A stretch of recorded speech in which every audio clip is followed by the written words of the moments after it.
Warning, incoming game over. Warning, incoming game over. Hello and welcome to Game Over Calgary. I'm your host, Conrad Krausert. And to steal a term from the hardcore soccer fans, there was a lot of squeaky bum time as the Calgary Flames do manage to eke out a 3-1 victory over Alexander Ovechkin and the rest of the Washington Capitals. Thanks for joining, folks, in an early edition of Game Over. I know this game time starting at 5 p.m., not really friendly for those of us who work 9 to 5s, hey? What's that like? But anyways, my name's Conrad Krausert, as I said, and we'll be breaking down this one. The start of a 6-game road swing for your Calgary Flames, and they open it up on the right track. Of course, a little bit before we break down the game, but you know what? I think we really need to appreciate that the Flames just beat one of the juggernauts of the NHL this season, and hey Edmonton, I know you're up north there. That's how you don't lose to Alexander Ovechkin and the Capitals, not allowing a hat trick for the grade 8. Anytime we can talk about our northern neighbors and poke a little bit of fun, I'll do so here on the show. Before we go any further, it's time to shift into hyperdrive and get ready to have some fun. The news source for all the biggest stories in hockey, bring a unique style of broadcasting and commentary with a Quebecois flavor. Hyperdrive Hockey combines top-tier hockey analysis, big stories, pop culture, a damn fun atmosphere that will drive debate, make you think, and even more. And hey, who knows? They may even talk about how Kathleen Kennedy is exiting Lucasfilm at the end of the year. Bet you didn't expect hockey or Star Wars commentary from me. Anyways, but join Max Van Oat, Daphne Malbouf, and Kevin Larmé every Tuesday and Friday for your fill on the hockey world. Watch on the YouTube here at the Game Over Network channel. Or you can subscribe to the podcast on Apple, Spotify, Amazon, or podcatcher of your choice. And if you want to learn a little bit more, head on over to our website, thegameovernetwork.com, for more information. Johnny Gaudreau forever in chat saying Vladdy is your daddy. Vladdy certainly played well, and I'm not talking about the one who refused to sign a contract extension in Toronto. But anyways, we'll get through this recap as we said, Dan Vladar getting kind of the shock start tonight, as I was scrolling the social medias and a lot of people seemed to really not understand why the taller of the two Flames goaltenders was given this opportunity to play against maybe the greatest hockey player to ever play the game in Alexander Ovechkin. But Vladar obviously stood up to the task. But we'll start off with Martin Pospisil, the fourth line, producing once again. Pospisil's fourth of the year, assist to Solovyov and Ryan Lomberg. Good hard work down by Lomberg, down low, gets it back to the point, all the way across to Solovyov. Solovyov doesn't hesitate and just fires that one on.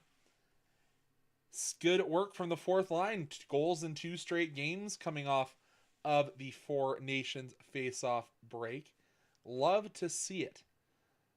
As I've been especially critical of that fourth line at times, but now they get their little bit of offensive zone time. And I have to say, overall, this might have been one of the better games overall for that fourth line of Pospisil, Lomberg, and who else is on that line? Oh yeah, Kevin Rooney.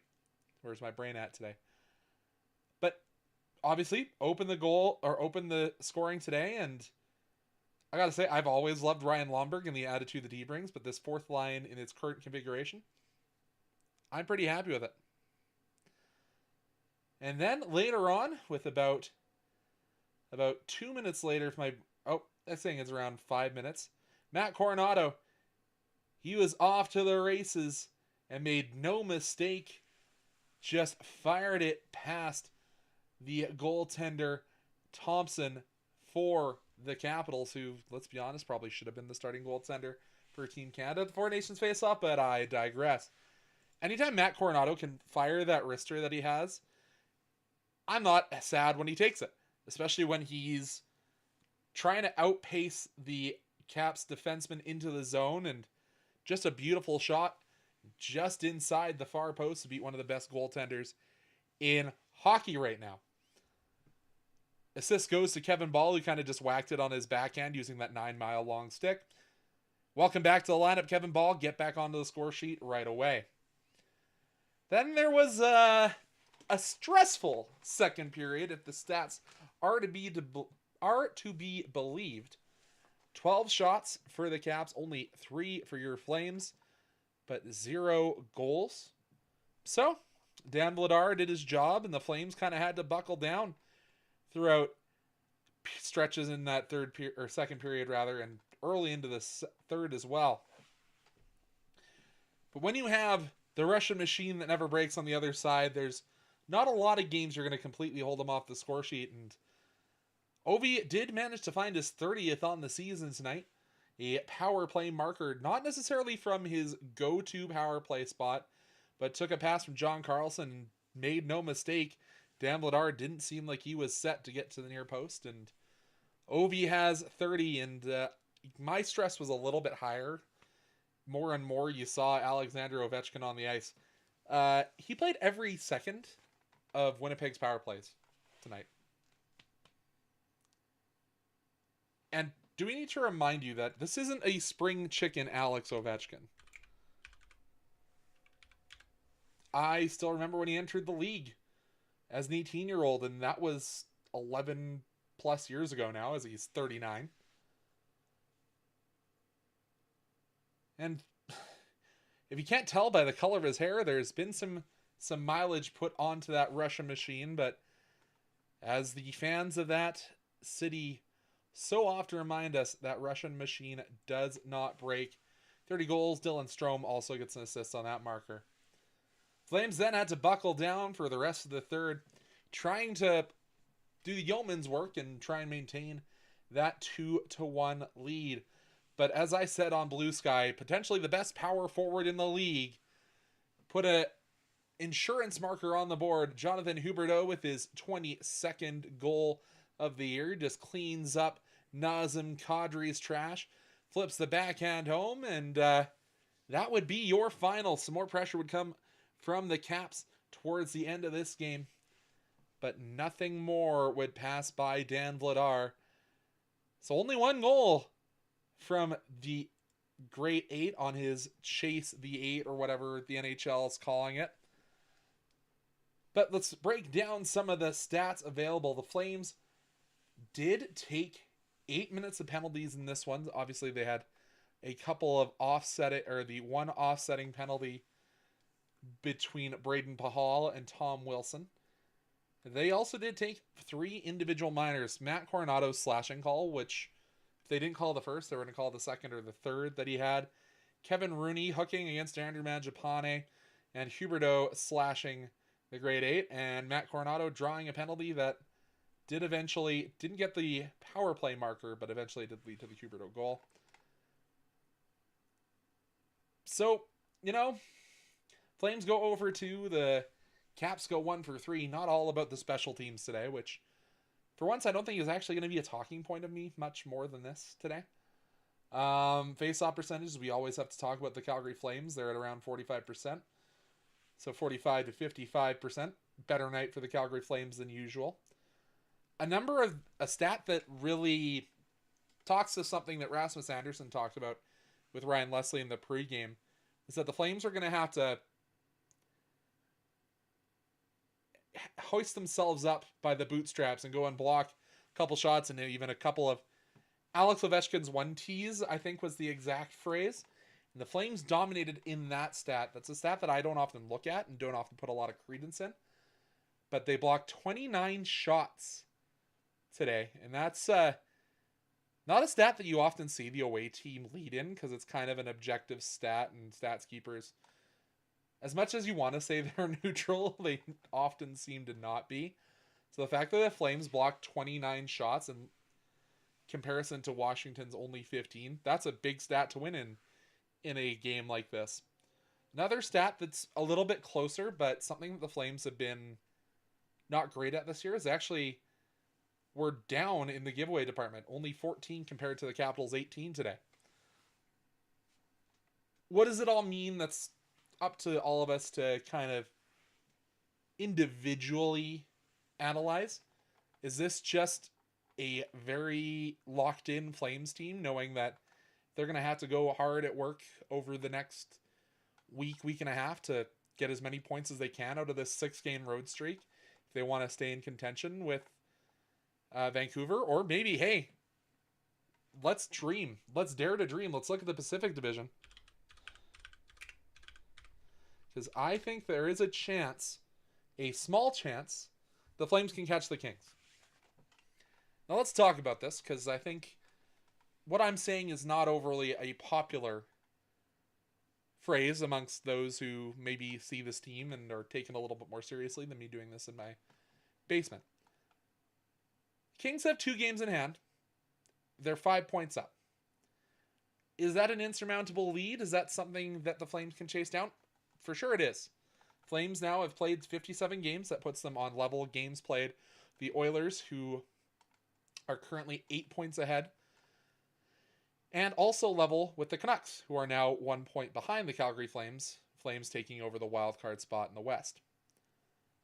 So, is it overly likely that the Flames can catch the Kings? No. But you gotta keep in mind who the Kings have in net. So I think it's still, if my brain is correct, a combination of Darcy Kemper and David Rittich. And we all know the duality of Big Save Dave. We saw it here for 4 years, and I do really, really like Darcy Kemper. I think he's one of the goalies who fly under the radar, and I honestly think he should have probably gotten a little bit longer look for Four Nations for Canada, but I digress. Those are 2 goalies that don't give me confidence that the Kings can necessarily hold this lead till the end of the season. So what the Flames are doing is just keeping the pressure on both the Canucks and, hey, the Kings, they can stumble. They're only 5-3-2 in their last 10. As I say that, the Flames are 4-5-1 after Dustin Wolf had a bit of a shaky ending to before the Four Nations break. But what I'm saying is it's not insurmountable. Now, can the Flames look at their minus 14 goal differential and say, hey, maybe that means we can't catch the Kings? Maybe. But I'm just saying, it's not out of this realm of possibility. So, that's kind of where my focus is that the Flames aren't out of this, and the Flames obviously jump over Vancouver. As much as I am on team rebuild, I recognize that for us to fall all the way out of this might be less possible than us jumping LA. And that's weird to say, because as everyone who's watched this show for the first half of this year, everyone knows that I was all in on finishing in the bottom 10 in this league, so we didn't have to trade that pick to Montreal. But now I'm looking at where our standings are and what's going on. And you know what? We might have to try and get out of this wild card spot. Or just keep fighting and clawing and slip in 8th place, because last time that took us all the way to the Stanley Cup final. But what do I know? I think that wraps up our period 1 of today's show. Let's head on to our second period, but before we do that, are you looking for ways to help an upstart media company employing over 30 young journalists, analysts, and broadcasters all across Canada? If you have a few spare bucks kicking around, jingling in your jeans, head on over to our Patreon page at patreon.com/thegameovernetwork.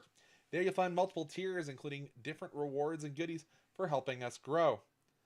There's extra access, exclusive looks behind the scene, Discord benefits, merch discounts, opportunities to give us feedback. And, hey, we are looking to start some special shows and some gaming streams where some of the hosts will join in and you can get to know a little bit more about us on some off days in the NHL. If you're not able to spare a few dollars, there is a free tier available, so you don't miss out. If you really want to help us, make sure to click like and subscribe here on YouTube. And hey, if you forget to do it, you can go back in the videos before and hit like and maybe throw us a comment in the actual comment. Not that I don't love all you who are joining us in chat today. But throw us some comments. It helps that algorithm. The interaction is something that we are looking to drive a little bit. So, patreon.com/the Game On Network for tantalizing goodies. Like, comment, subscribe here on your or download us as a podcast. Give us a little extra 5-star action. It helps out there as well. And hey, who doesn't want to listen to my voice when you're driving? Just don't ask my partner, Alex. He'll give you the wrong answer. But into the second period we go. And you know what? I was listening to the commentary team, and I don't necessarily always agree with what Sportsnet says during the periods, but you know what? They said that this might have been the best first period the Flames have had on the road, and I'm apt to agree with them. The fact that we were on the front foot against a Capitals team that, if I refresh my standings here, the Capitals are top of the Metro right now. 58 games played, 84 points. And that was the first time the Caps have lost at home since November. I'm letting that sink in because I heard that fact. And you know what? That has to put some belief if you're one of the players on the squad or if you're one of the fans watching at home like me.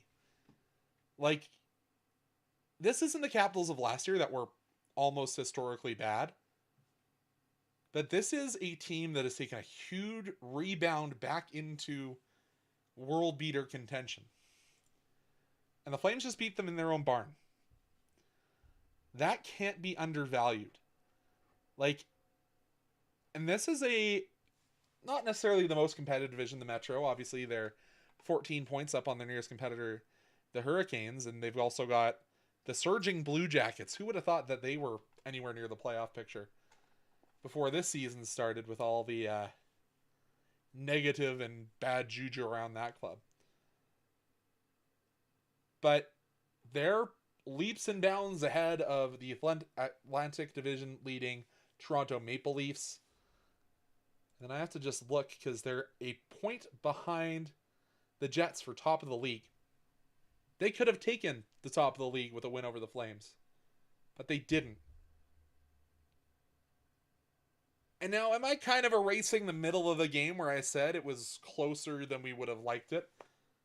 Or I was a little bit stressed, just kind of saying, oh, this is a team that can score goals. The Flames need to put a couple more past the Capitals to feel safe. But you know what? It's the Flames come out with the win, and no matter how you played that second period, and I don't think the Flames played that according to their script, but they came out with the win, and they always kind of say this about goals, but you got to start saying it about points this year. If you're one of these teams on the bubble, they don't ask how, they ask how many. Unless you're looking into secondary tiebreakers, and then it's regulation versus overtime wins. But I don't hope that we don't have to worry about going that far down the tiebreaker. And I'm just looking into chat. Retool instead of rebuild. I don't want to categorize what the Flames have done at all. But yeah, like, however you want to phrase this, that's kind of just where the Flames are at. And, like, I've heard a lot of negativity, not necessarily in our chat, not necessarily in the world that matters, but from some people who talk about the Flames, there's all this doom and gloom about just getting into the dance, just making the postseason. A win like this over the Capitals, I think, has to kind of nag away at that narrative. We can go and we can beat some of the best teams in the game, whether that be Logan Thompson and the Capitals, whether that be Connor Hellebuck and the Jets, who all roads may have to lead there in round one. This has to be something that the Flames build on moving forward. Now, what does success look like for the Flames long term? I'm not sure. But let's look at the rest of this Flames road trip. after that wet fart of a middle and period and say, hey, we did enough to win. And that's how I'm going to categorize this game. It wasn't a great game, but it was enough to win. Because this is a murderer's row of a road trip. So, just take on top of the league Capitals. 1-0. That's great. Now you head down to Florida to take on the Lightning, who are still third in the Atlantic. Still a team that, even without Steven Stamkos, still a very, very hard team to beat. Then you head down to take on Matt Tkachuk and the Florida Panthers. Obviously, you got Ryan Lomberg fired up for that game, I'm sure. Hey, and then a back-to-back go from Florida up to the Carolinas to take on the Hurricanes. To Raleigh, North Carolina specifically. And then you get kind of the weakest game or weakest team on paper of the road trip.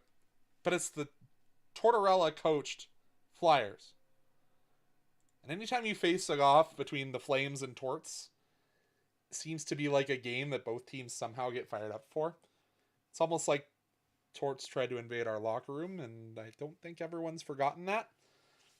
And then you end off the road trip heading back into your Western Conference opponents, and you have to head into Dallas to take on the Stars. And I don't think our voodoo magic's still working on Jake Ottinger as Flames fans. So what does success on this road trip look like? Does it look like coming back home with 6 points and holding on to that wild card? Maybe.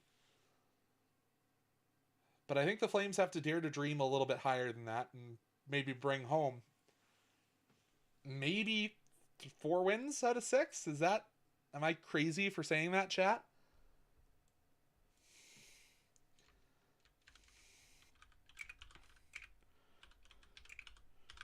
Just putting that into my breakdown, because I didn't originally intend to talk about that whole road swing, because this is the longest road swing the Flames are having.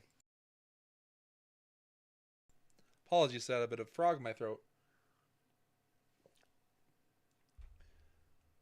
Because if you come back home, let's say 4-2, I think that's success for the Flames, and that even comes with a back-to-back on the road. So you have to assume maybe one of those is an automatic lose or a scheduled loss. Likely the Carolina game. But just have that maybe ticking in the back of your mind for the rest of this road trip, Flames fans. But before we jump into the third period, we got one more ad read. And then after the third period, we have overtime. So get your questions ready. Don't post them in chat yet. I don't want to look at them. I don't want to see them. Save them for overtime. I will answer your questions there. Doesn't have to be about hockey. Could be about hockey. Could be about the AJHL. Could be about the soccer games that are going on over in Europe right now, for all I care. But hold your questions till the end. But we'll head into our third period, and I'll actually remember to switch the periods, because I didn't for that second period. And nobody told me. Guys, chat, that's what you're there for. You left me hanging. But anyways, if you're enjoying the show so far, you probably want more, right?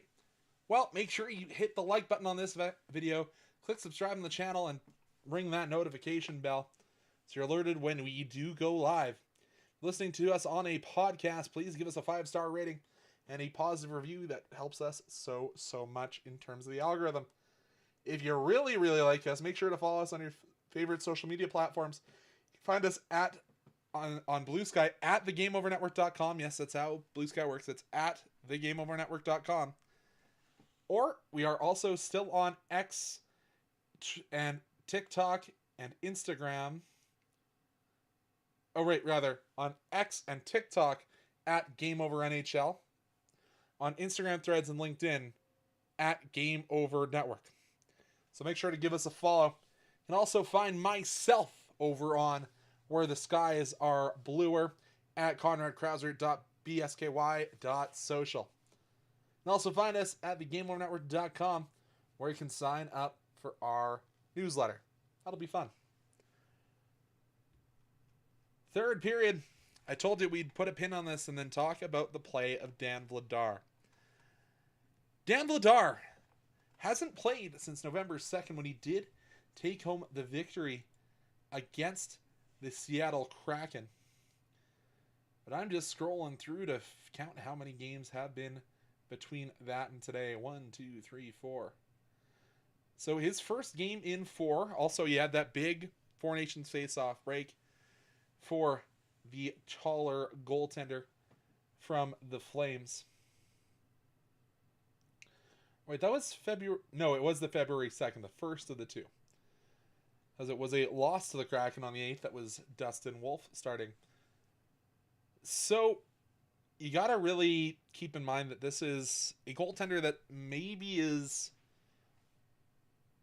playing to win, because he's still a member of the Calgary Flames, but also he isn't immune to hearing about the rumors that he's going to be moved at the deadline, and the backup role is Devin Cooley's, because he has a contract next year, and Dan Vladar does not.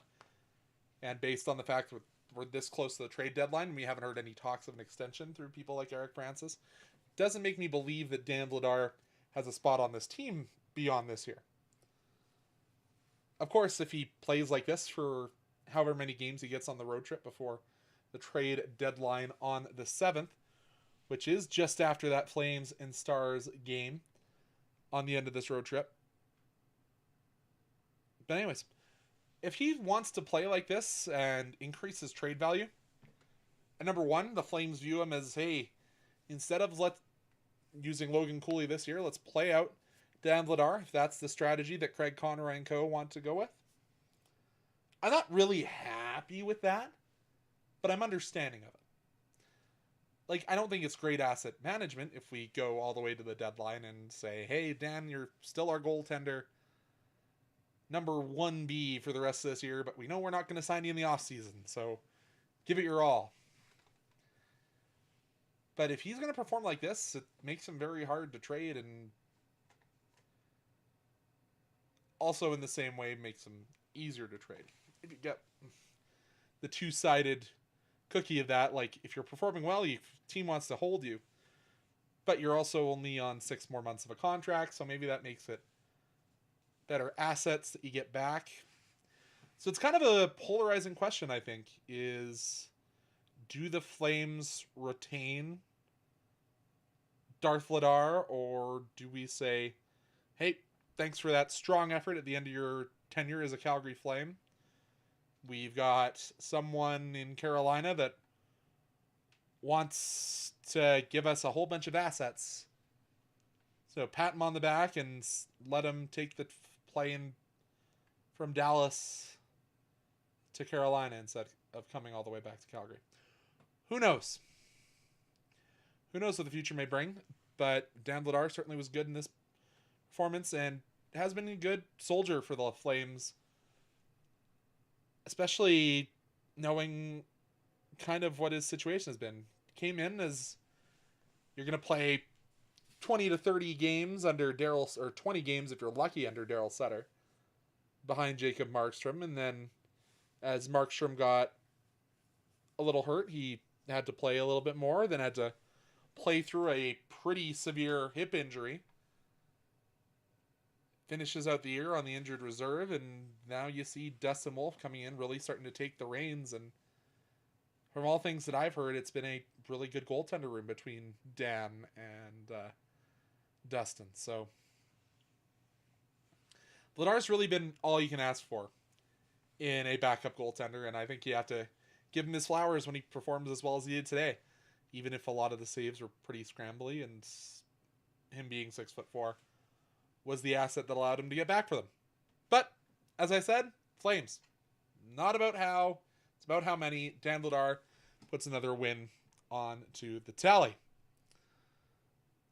But we'll be heading into overtime when we return. So, please, Flames fans, post your questions in the chat, and I will try and do my best to answer them. Trying to keep this episode a little bit brief because,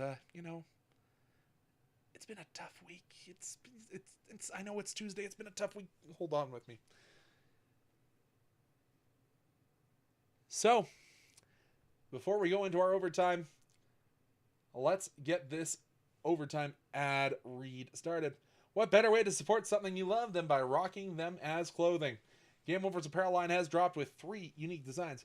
Whether you feel the pull of the retro skater design or the established design that just flickered by past my face, or if you want to wear your love for goalies proudly with our live and die by the goalie design, or if you just need another coffee mug to get you through the last little bit of the Calgary winter, we've got you covered.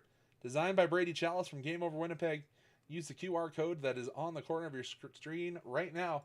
Take a look through our apparel store and help us rebuild local sports media in Canada while repping this wonderful Game Over community.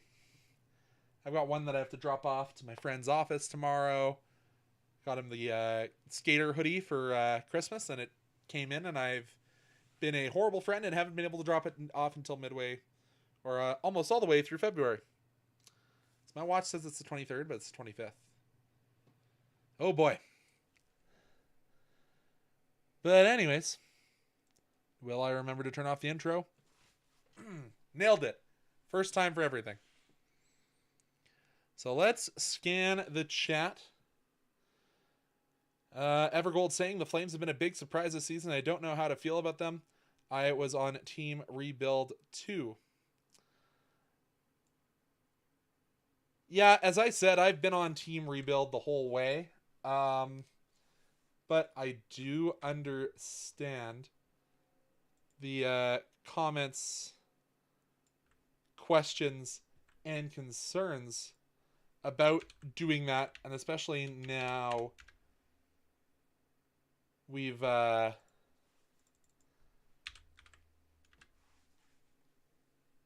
through most of the season and rebuilt and rebounded and played way ahead of schedule.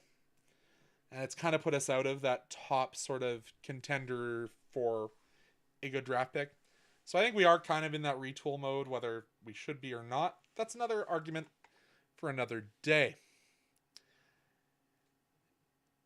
Did the Capitals think we're going to let them getting away with beating Edmonton that bad? I'm not going to comment too much on this because everything I could say will get me in trouble. But it's good to see Canadian teams beat American teams. That's what I'll go with.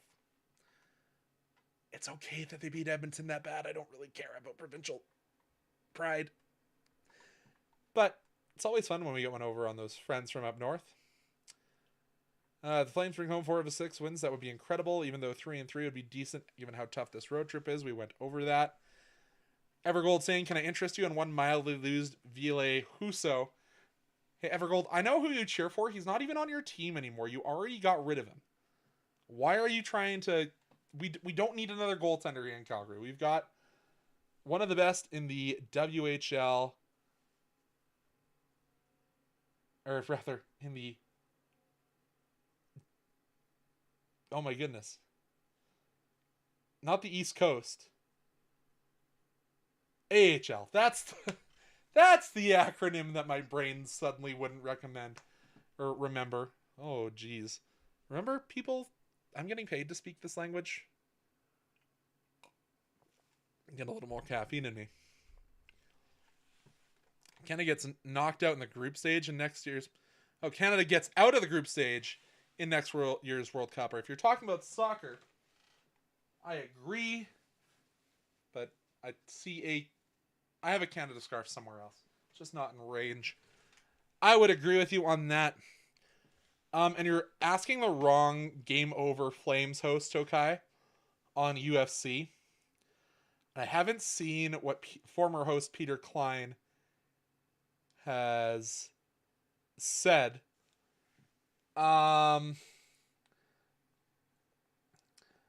Was Akalev, was he the one who had a no contest because of low blows? So I'm just looking at record here.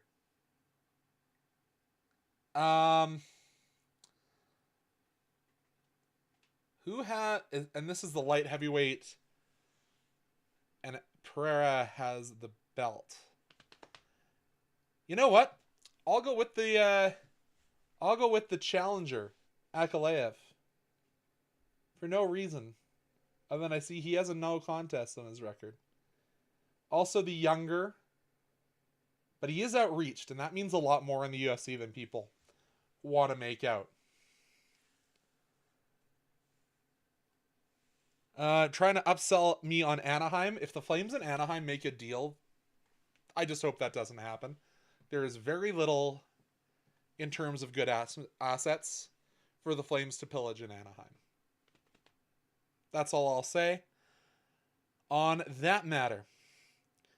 Last call for questions in the chat.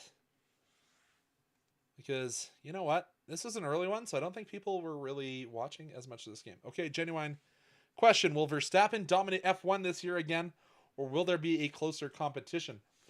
I think Red Bull and the lack of aerodynamics time that they've had due to being as dominant as they had will finally start to catch up with them. However, I think they still win the Constructors' Championship. As much as I don't think Liam Lawson should have gotten that second seat, I think that he will be better than Checo Perez in terms of points earned on the season. So I think Red Bull will still win the Constructors. Or Red Bull will win the Constructors and Max will win the championship. Because yeah, it was McLaren that won the Constructors last year. Is a hot dog a sandwich?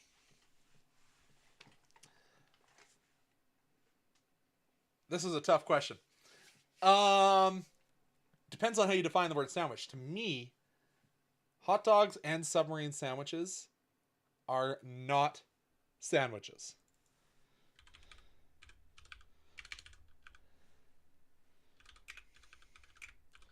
I'm just looking this up. I saw something on Reddit, I think, way back when. It's called the sandwich cube rule, or the cube rule of food identification. If it does not have carbs on any side, that is a salad. If it has carbs on one side, the bottom, that's a toast. Open face sandwich, not a sandwich. It's something on toast. It's got carb, filling in the middle, sandwich. If it has carb, that's a taco. So a hot dog and a sub sandwich, you got it. That's a taco. You got your filling, all four sides, carb, that's a sushi.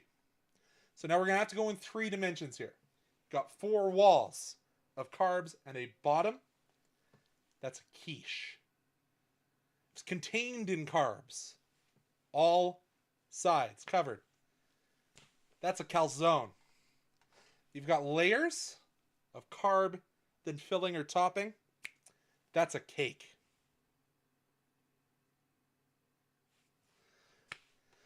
Now, with that determined, I'm going to get going. I'm going to enjoy my Tuesday.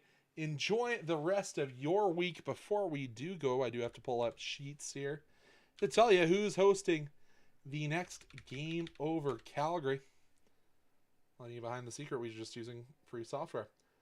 Oh, it's going to be a Matt and Marek show. They'll be here on Thursday to take you through the Flames and Lightning. A battle of 2004 when the Calgary Flames won the Stanley Cup, but Gary Bettman disagreed. We'll be back with that, as I said, on Thursday. Enjoy Matt and Marek. See you then.